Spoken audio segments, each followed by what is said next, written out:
CJP ఉద్యమంపై CPI Narayana సంచలన వ్యాఖ్యలు చేశారు. బీజేపీ ప్రభుత్వం అబద్దాలకు, అహంభావానికి సీజేపీ ఉద్యమం సరైన గుణపాఠం చెప్పిందన్నారు. ఈ ఉద్యమాన్ని తప్పుతో పట్టించే విధంగా ప్రధానమంత్రి ప్రయత్నించినా, ప్రధాన న్యాయమూర్తి బొద్దింకల పేరుతో వెటకారం చేసిన యువత చేసిన ఉద్యమం వికసించిందన్నారు. అటు సీజేఐతో పాటు ప్రధాని మోదీజీ సమాజం ముందు ముద్దాయలేనన్నారు.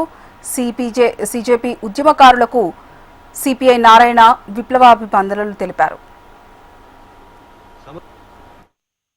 కాక్రోచ్ ఉద్యమ రూపంలో యువజన విద్యార్థుల విజయం, సమస్యల పోరాటాలు సాగించడం వల్లనే దేశవ్యాప్తంగా అన్ని వర్గాలు కలిసి వచ్చాయి.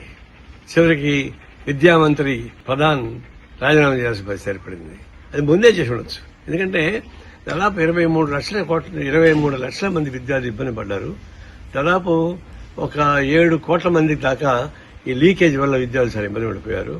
ఇన్ని జరుగుతున్నప్పుడు విద్యామంత్రి రాజీనామా చేయమని కోరితే దానికి వాళ్ళు రకరకాలుగా మాట్లాడారు, ఏదో ఎగతాళి చేశారు. మరి చీఫ్ జస్టిస్ అయితే ఇది కాక్రోచ్ల ఉద్యమం అని చెప్పారు.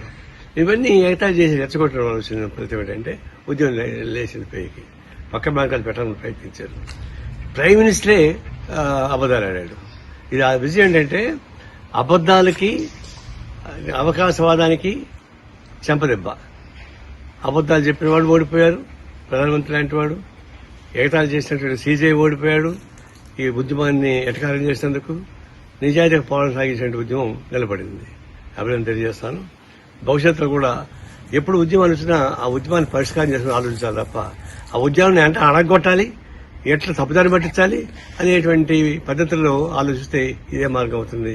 అందుకే ఇది చెంపదెబ్బ అహంభావానికి, తర్వాత అబద్దాలకి ఇది చెంపదెబ్బ అని చెప్పేసి నిరూపించబడింది.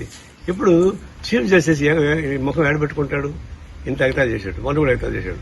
నాకు ఉద్యమ వీడియోలు చూసేటువంటి అవకాశం తిరిగి లేదన్నాడు.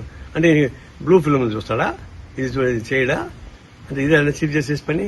అందువల్ల ఈ చీఫ్ జస్టిస్ కూడా ఇంప్రీచ్ చేయాలని చెప్పేసి మేము డిమాండ్ చేస్తున్నాం. ఈ ఉద్యమానికి అభివృద్ధి తెలియజేస్తున్నాం.